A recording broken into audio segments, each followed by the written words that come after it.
तो दुख खाले में सुख की कामना करना बेईमानी है। दुख खाले में दुख ही मिलता है। श्री व्यास जी समझ गए। नारद जी ने अपने पूर्व जन्म के चरित्र को श्रवण कराया। कैसे मैं दासी पुत्र था, ऋषियों की कृपा से एक बार उच्छिष्ट प्रसाद मुझे प्राप्त हुआ और उस प्रसाद के प्रभाव से मेरे हृदय में भक्ति जागृत हुई, मेरा मन शुद्ध हो गया। मैं ऋषियों के साथ जाना चाहता था पर मैया ने जाने नहीं दिया। चतुर्मासा करने वाले ऋषियों ने मुझे मंत्र दिया, इसी मंत्र का जाप करो।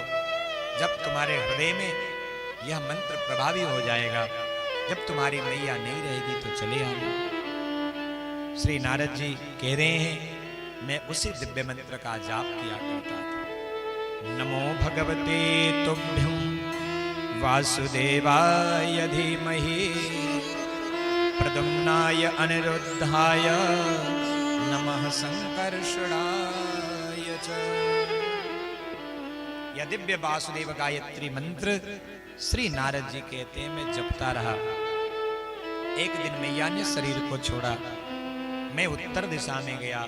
अनेक नगरों को पार करता हुआ एक ऐसे उपवन में प्रवेश किया जो बड़ा सघन था, भूख प्यास से व्याकुल था।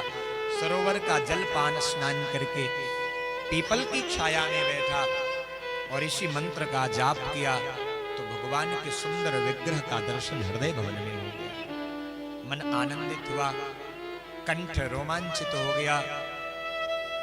मन में उस बाकी छवि का ठीक दर्शन नहीं कर पाया था, तभी वो छवि हृदय से गायब हो गई। बार बार ध्यान लगाऊं लेकिन वो छवि दोबारा चित्त में नहीं आई।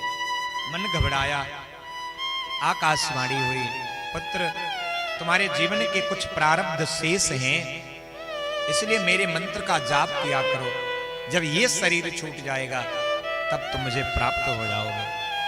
तब से मैं काल का वर्ण करता रहा और एक दिन काल ने मेरा वर्ण किया।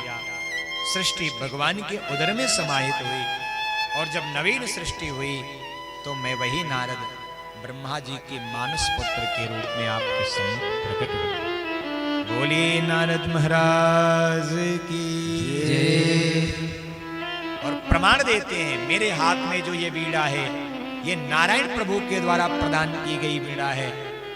इस पर मैं स्वर ब्रह्म विभूषिताम, 7 जो स्वर हैं, जो संगीत के 7 स्वर, उनको ही मैं इनके तारों पर निनादित करता रहता हूं और उसके स्वर ब्रह्म में मैं नारायण का संकीर्तन किया करता हूं। हे व्यास जी, इसलिए आप कृपा करके उन्हीं प्रभु के चरणों का चिंतन करो।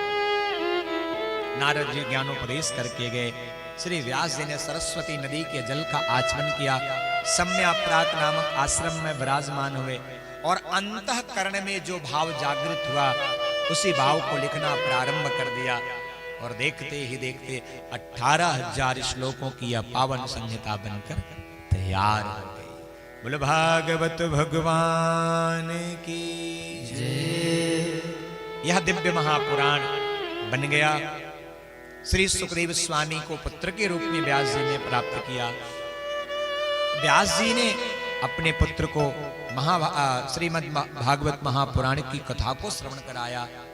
श्री सुखदेव जी ने हृदयंगम कर लिया और वही सुखदेव जी राजा परीक्षित को कथा सुनाकर इस प्रकार हमारे सम्मुख भागवत जी को प्रकट करते।